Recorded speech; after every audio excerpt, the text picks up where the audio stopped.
Good morning, afternoon, evening. I want to sit here and talk with you all for a minute. This YouTube analytic, it shows that I'm having over, and I'm grateful. I am truly grateful. Over 1,000 or 1,600 views on my videos. I appreciate it, honestly. But you all are forgetting to do one thing, and that is like, subscribe, or share. Uh, I appreciate y'all just stopping in and looking. Um, you're sticking around for a while too, and that's what's flipping me out. I guess you want to see what this is going to turn out to be. Me too. Um,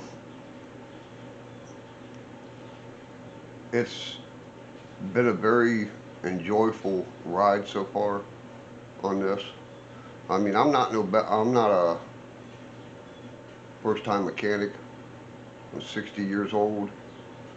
I have probably forgot half of what I know. You know what I'm saying? Not of old age. Uh, the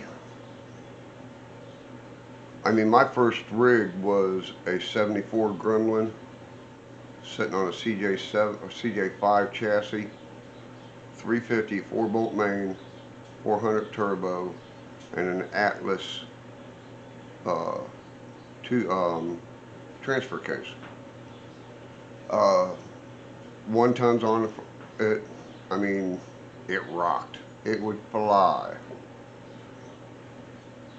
But then you get life, boom. You got to grow up. You got to get a job. You got to do the right things. Well, I did all that. I've got a beautiful wife who's let me do this and not really complaining that much. So now I've got 2 hobbies, don't get me wrong. 3. I love fishing and hunting. Out in the woods, be it on a 4-wheeler, a rig, or walking. And I love trains. I've got an HO layout going. I'm taking a break from it to do this. Enough with the nonsense. Let me take you over to what I have gotten accomplished on the rig, and what I found out that 2 places occupy the same spot don't work, especially when you definitely need one. The other one you can get by without. I'll explain that here in a minute.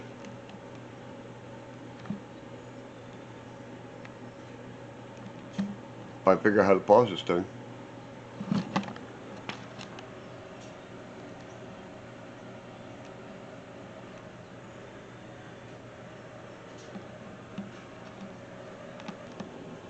Well, as you can see, I figured out how to pause it.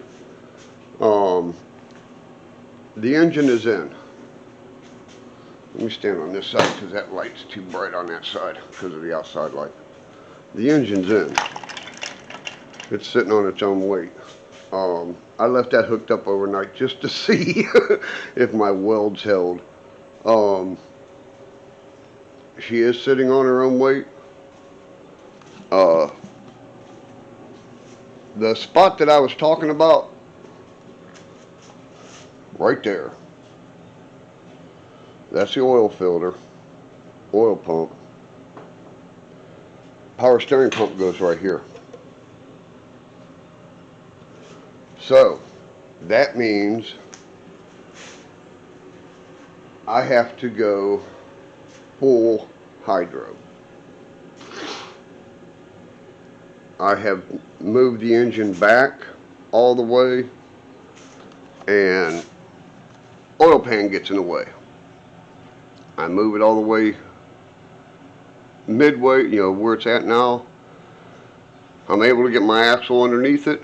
without interfering with the oil pan, but the oil filter. I don't like how it hangs down. I will definitely be building a brace for that.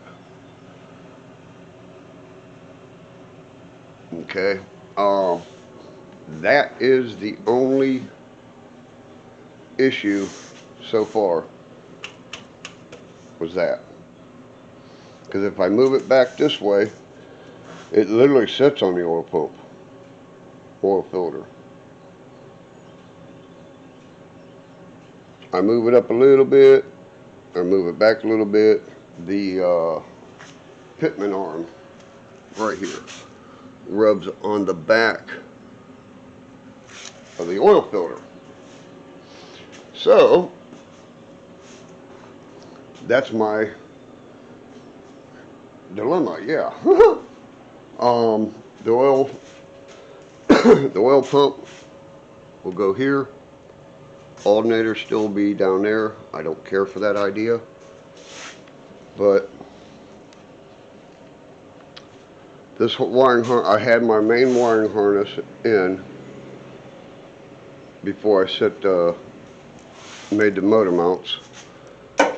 This is ready to go in. My underneath is well,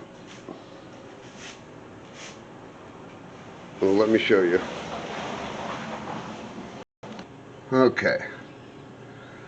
Now we're underneath. I've got finished putting in my cross member. It's laying right here. The exhaust, as you can see, is going to come out perfect on both sides. The dry shaft, front dry shaft, goes away from everything. That way, that part I have thought about over and over and over. I mean, I've dreamed about this at night, as far as what could screw up and what could kill me. These are my heater hoses from my heater core right here. Once I turn them around, they will be going through the wall right there for the heater core. Lots of room, I know. The one thing I do like about it is I have 400 pounds sitting on my front tires. I know when you're drag racing, you want your engine back, because that better launch. And I know on the four-wheelers or rigs that you want your weight on top of your axle. So that's what I've done is, I mean, I thought this through. Literally, the pros, the cons, how is this 4.7 liter gonna fit?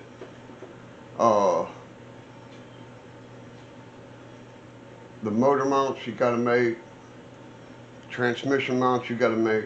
You gotta make sure the wiring harness, if you're using the wiring harness off the engine and the wiring harness off of the body, you gotta make sure the pins are set right, so don't go into limp mode. The one thing that I was very worried about is where I've took out the airbag computer and all of its relays, if it would send it into limp mode. I got a hold of a certified Toyota mechanic over in Charleston, and his advice was, the only thing I will see is an idiot light. That is its own separate computer, but it uses the engine's power, to fire it up. So as long as I linked all that out, the wiring harness is waiting for this wiring harness, the inside wiring harness. The oh, duh, both frame stiffeners are on, welded up. They're on. That's why the engine's in. But the only thing I will not be putting back on is the air conditioner. Uh, I know it gets hot, but this ain't gonna have, it's a rig. It's to mount, go out and climb, make dirty, and have a blast in. But I thank you all for stopping in. I appreciate the views that I'm getting. Um, the subscriber count could go up a little bit. You know, give an old man a Dew. Not a Mountain Dew. No, but seriously, I appreciate everybody that stopped in, my subscribers that's watched me, the viewers that have stopped in. I appreciate you. It is Friday, rainy. It was 77 yesterday, 55 today, rain. So I'm gonna work on this. I've been working on this ever since I got back from the crawl over at Bear Wallow. But from my house to your house, be safe, be good, and have a blast.